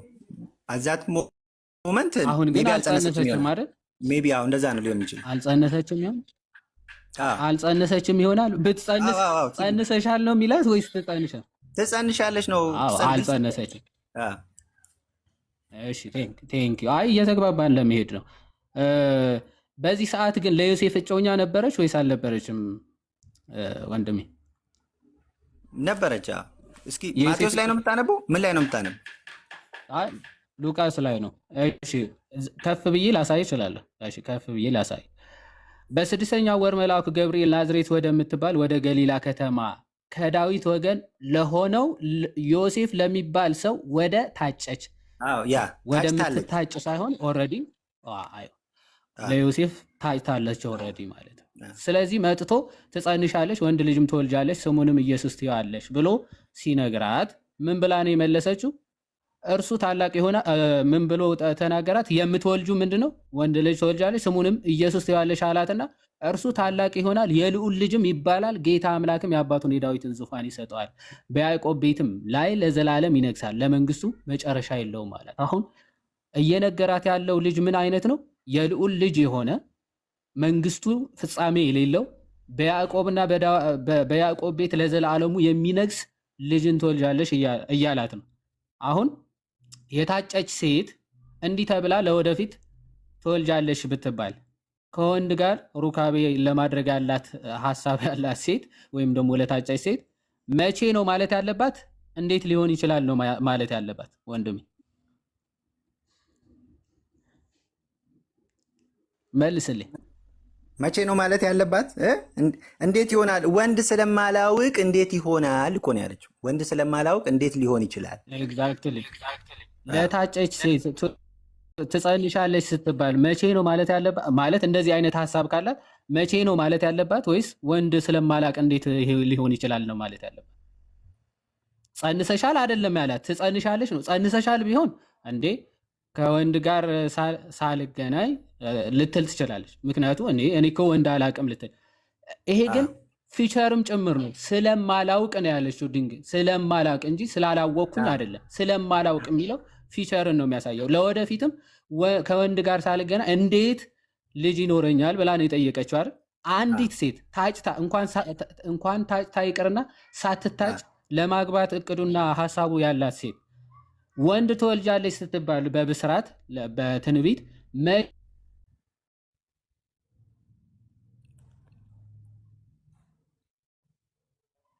እኔ ጋ ነው ተቋርጣል። ይዋል መቼ ነው የምወልደው ነው የምትለው ወይስ? ወይኔ በጣም ይቅርታ ተመለስኩ። አይ ፖዝ ሆኖብሃል ዮሐዴ፣ ኔትወርክ መሰለኝ። ኦኬ አሁን ተመልሻለሁ። ይታያል። ያ ስልክ ሲገባ ነበር የተቋረጠው። እሺ ወንድሜ ይዘህ የጠየቀውን ምናልባት ተረድተኛል። አሁን እንኳን ያልታጨችና ገብቶኛል። አይዋ ስለዚህ ድንግል ማርያም ግን ምን ብላ ነው መልአኩ የጠየቀችው መሰለ? ማርያምም አለ መልአኩን ወንድ ስላላወቀኝ አይደለም ያለ ስለማላውቅ የሚለው ፕሬዘንት ኮንቲኒዩስ ወደፊትም ከወንድ ጋር ስለማላውቅ ይህ እንዴት ይሆናል ነው። እንዴት ሆነ አይደለም። እንዴት ሆነ ከሆነ ወይም ፕሬዘንት ማለት ነው። ምክንያቱ አንዴ ማለት እጮኛ ላላት ሰው ወንድ ልጅ ትወልጃለች ስሙንም ኢየሱስ ይባላል ተብላ ስትጠይቅ እንዴት ሊሆን ይችላል አትልም። የሚሆነውማ ያው ከእጮኛሽ ጋር ላቲ ስብሐትና ሩካቤ አድርገሽ ነው የሚሆነው። መልሱ እንዴ እጮኛለሽ አይደል እንዴ ነው የሚባል። ነገር ግን መልአኩ ምንድን ነው ያላት? ያው ድንግል ማርያም ሲጀመር ወንድ ስለማላውቅ ይህ እንዴት ሊሆን ይችላል ብላ ጠየቀች። ሊሆን አይችልም ማለት በቃ እኔ ወንድ የማወቅ ፍላጎትም ሀሳቡም የለኝም። ታዲያ እንደዚህ ከሆነ ሀሳቤ ይህ እንዴት የራስን ትርጉም ነው እየሰጠ ያለው። ይዋድ መጽሐፉን ብቻ ብታነበው ጥሩ ነው እመልሳለሁ። ግን የራስን ትርጉም ነው እየሰጠ ያለው ወንድ ስለማላውቅ አዛዝ ሞመንት። እሺ እኔ ልመልስልህ። በፍጹም አንተ ያመጣውን ሀሳብ የሚደግፍ ጥቅስ አይደለም ያመጣው። አም ሶሪ እውነት አሁን ያልከውን ነገር ምን እንደሚል የሚደግፍ ጥቅስ አይደለም ያመጣው። ያ እቺ ሴት ማርያም ታጭታለች በት ግን ዮሴፍ ገና አልወሰዳትም ነበር። ማቴዎስ ላይም ተጽፏልና መልአኩ እንትን ባለ ጊዜ አልወሰዳትም። እጮኛህን ማርያምን ለምን ገና ሳይወስዳት በፊት እኮ አርግዛ ስትገኝ እንግዲህ ምናልባት መልአኩ ከተናገራት በኋላ እንግዲህ ረጅም ጊዜ ሊወስድ ይችላል እኮ። አልጸነሰችም ካልከኝ ቆይ ልጨርስልህ። ነው እያወራን ያለው ስለ ዮሴፍ አይደለም። ቆይ ስለ ዮሴፍ አይደለም። ዮሐድዬ ጥቅስ ስታጣ ነው እንጂ እውነት አይገናኝ። የማይገናኝ ጥቅስ እያነሳ ያለው አንተ ነህ። ይሄን ጥቅስ የማይገናኝ ከሆነ ቀጥታ ፍታና ወንድ ስለማላቅ ያለችው ለምንድን ነው? ምክንያቱ ለዮሴፍ እጨኛ ከሆነች ወንድ እንዴት አላቅም ብላ ተናገራለች። ይኸውልህ ለምሳሌ ከዮሴፍ ጋር እየኖረች ቢሆን ኖሮ አሁን ጸንሰሻል ቢላት አይደለም አልወሰዳትም ነው። አማርኛ የምትችል ከሆነ ወንድ ስላላወቀኝ አይደለም ላቲ ስብሐትና ስላላወቀኝና ስለማላውቅ አማርኛ የምታውቅ ከሆነ ወዳጄ ለወደፊት ነው እየተናገረች ያለችው እንጂ መልአኩም አሁን ጸንሰሻል አላላትም። ምክንያቱም አሁን ጸንሰሻል ቢላት ቀደም ያልከው ምናልባት ሴንስ ሊሰጥ ይችላል። ምክንያቱም አሁን ጸንሰሻል ቢላት እንዴ ገና ዮሴፍም አልወሰዳትም ልትል ትችላለህ። መልአኩ ግን አሁን ጸንሰሻል ሳይሆን ጥያቄው ትጸንሻለሽ ነው። ትጸንሻለሽ ልጅንም ትወልጃለሽ ነው ያላት እንጂ ጸንሰሻል ትወልጃለሽ አይደለም ያላት። ስለዚህ ገና ሳትጸንስ ትጸንሻለሽ ልትጸንሽ ነው ራሱ አይደለም ትጸንሻለሽ ብሎ ወደፊት እየነገራት ነው። ስለዚህ ትጸንሻለሽ እያላት ወንድ ስለማላቅ እንዴት ትላለች ነው ጥያቄው። እንዴት እንደዛ ትላለች? ወደ ለፊቸር እኔ መናገር ስጀምር ታስቆመኛለህ። ረጅም ሰዓት አወራን እንግዲህ አድካሚ ነው በጣም። ግን እዚህ ጋር አጭርና ግልጽ የሆነው ነገር ምንድን ነው እያላት ያለው? ገና ማርያም ነው ዮሴፍ ከወሰዳት በኋላ አይደለም። እቺ ሴት ከወንድ ጋር እየኖረች አይደለም፣ በቤቷ ነው ያለችው። ስለዚህ ታጭታለች ኦፍኮርስ፣ ግን ገና አልወሰዳትም ዮሴፍ። መልአኩ መጣና ትጸንሻለሽ፣ ወንድ ልጅ ትወልጃለሽ፣ ታላቅ ይሆናል አላት። ወንድ አላውቅም እኔ ድንግል ነኝ አለችው። ድንግል ነኝ ወልደ እንዴት ይሆናል? መለሰላት፣ መንፈስ ቅዱስ በአንቺ ይመጣል እንዲህ ይሆናል። ትጸንሻለሽ የሚለው ፊቸር ነው ወይስ አሁን የሚፈጸም ነው? ትጸንሻለሽ ሲል አሁን ጸንሰሻል አይደለም፣ ትጸንሻለሽ ነው። ይሆናል፣ ጽንስ ይፈጠራል። ለወደፊት ነው አይደለ እያለ ያለ ለወደፊት ነው አይደለ ያላት መልአኩ። አዎ ታዲያ ለወደፊት ከዮሴፍ ጋር ሩካቤ ማድረግ ሀሳቡ ካላት ለምን ወንድ ሳላቅ እንዴት ትላለች? ምክንያቱም ወንድ ኦልሬዲ እጮኛ ዮሴፍ ስላላት ማለት ነው። እንዴት ብላ ልትጠይቅ ትችላለህ እኮ? መልአኩ እኮ ማለት ያለበት ያን ነው። ትጸንሻለሽ ነው ማለት ያለበት። ግን ኦፍ ኮርስ እዛ ጋር እያወራት ያለበት ስላልጸነሰች ወደፊት የሚሆን ነገር ነው የነገራት። ስለዚህ ከማን ነው ወንድ እኮ አላቅም ብላ መጠየቅ ራሱ አይጠበቅባትም። ምክንያቱም ዮሴፍ እንደናንተ ሀሳብ ከሆነ ዮሴፍ ኦልሬዲ አለ፣ ወንድ አላቅም ማለታችንም ለወደፊት አላቅም ነው የእሱ ሀሳብ። ዮሴፍ እያለ እንዴት እንደዛ ብላ ትናገራለች? እንደናንተ ሀሳብ ከሆነ አይዶ ነው እንግዲህ በምን መንገድ እንዳሰብኩት አድርግ። ይሄ ነው በፍጹም አይገናኝም እኮ ነገርኩህ። ዮሴፍ ምንም መረጃ አላቀረብክልኝ እኮ ፕሊዝ ሌት ሚ ጊቭ ዩ እኔ ልስጥ ሪፈረንሶችን ልስጥ። ፕሮ እንደዛ ነው የሚለው። አሁን ሚዩት አድርገው። ፕሮ መጨረሻ ምንድነው የሚለው? ማስረጃ አልሰጠኝም ይላል። ዲፌንድ ማድረግ አይችልም። ከዛ በኋላ ግን ማስረጃ አልሰጠኝም ይላል። ዩ ዲባንክ ነገርኩህ እኮ ነግሬሃለሁ እኮ አንዴ ሚዩት አድርጋ ማይ ብራዘር ጎበዝ። እንደዛ የሚደረገው። ስለዚህ እዚህ ላይ ምንም ቅድም እኮ ብለናል። አንዲት ሴት ወደፊት የማግባት እቅዱ ያላት ሳታገባ እንኳን እጮኛ ሳይኖራት ወንድ ትወልጃለሽ፣ ትጸንሻለሽ፣ ወንድ ልጅ ትወልጃለሽ ስትባል ከማን ነው ትላለች። ምንም እጮኛ ከሌላት ማለት እጮኛ ከሌላት ከማን ነው የምወልደው ትላለች። ድንግል ማርያም ግን ይሄንን በቃ እሷ ዘላለማዊ ድንግል ሆና እንደምትጸና ለማጠየቅ ነው። ባይዘው አስቀድሞ ለዮሴፍ ወደ ታጨችው ብሎ የሚመጣው በደንብ አስተውሉ። ይሄንን የረከሰ ሐሳብ አክቹአሊ ጋብቻ የረከሰ ሆኖ አይደለም። ድንግል ማርያም ግን በሐሳቧ የሌለውን ነገር ለማስገባት የሚሞክር ሐሳብ እሱ የመናፍቅ ሐሳብ ስለሆነ ማለት ያንን ለማጥራት አስቀድሞ ለዮሴፍ ወደ ታጨችው። አንድ ጥያቄ ልጠይቅ አድርገው። ዶንት ፓኒክ ፕሊዝ ኖ እኔ ፓኒክ አይደለሁም እኮ መሀል ላይ አትግባ። ስለዚህ ካልሆንክ ሚዩት አድርገህ ስማ። ኧረ ፕሊዝ ፓኒክ ካልሆንክ ሚዩት አድርግና አዳምጥ። ፓኒክ ካልሆንኩም ማለት እኮ አያድንህም ፓኒክ ከመሆን። ስለዚህ ስሰማ ነው መረጋጋትን የምናውቀው። ከዛ በኋላ ወረደና ትጸንሻለሽ፣ ወንድ ልጅም ትወልጃለሽ እያላት ወንድ እኮ ስላላወቀኝ አይደለም ስለማላውቅ የሚለው ፊቸርም ጭምር ድንግል ማርያም ምን ሆና እንደምትኖር የሚያሳየው ድንግል ሆና ለመጽናት እንደፈለገች እንደወሰነች ነው። መልአኩም የእሷ ሀሳብ ተረቶ ምንድን ነው ያላት? አረ ያው ዮሴፍ እኮ ምን ከእሱ ጋር ተጋብተሽ ለመውለድ አለ የታጨሽው አላላትም። ባይዘው አይ ልክ ነሽ፣ አዎ ከወንድ እኮ የሚሆን አይደለም፣ ጽንሱም ልጁም ከወንድ የሚሆን አይደለም። አዎ ፈቃድሽን ሀሳብሽን የሚጥስ የሚያፈርስ ግብር አይደለም አላት። ምንድነው ያላት? መልአኩም መልሶ እንዲህ አላት፣ መንፈስ ቅዱስ በአንቺ ላይ ይመጣል፣ የልዑል ኃይልም ይጸልልሻል። ስለዚህ ደግሞ ከአንቺ የሚወለደው ቅዱስ የእግዚአብሔር ልጅ ይባላል አላት። በቃ ተአምራዊ የሆነ ነው። አዎ በወንድ ፈቃድ ኦኬ፣ ድንግልና በማፍረስ የሚሆን ምን አይደለም፣ ጽንስና ልጅ አይደለም ማለት በመንፈስ ቅዱስ የሆነ ልዑል ኃይል ይጸልልሻል። መንፈስ ቅዱስ በአንቺ ላይ ይመጣል። ምን ይሄንን ድንግልናዋ ጸንቶ እንዲኖር ድንግልናዋ ሳይፈርስ ልዑሉን የእግዚአብሔር ልጅ እንድትወልድ የሚያደርጋት ይህ መንፈስ ቅዱስ ስለሆነ ምን አላት? አዎ ልክ ነሽ፣ ነገር ግን ምን በማህተመ ድንግልና ሳይፈርስ የሚሆን ነው አላት።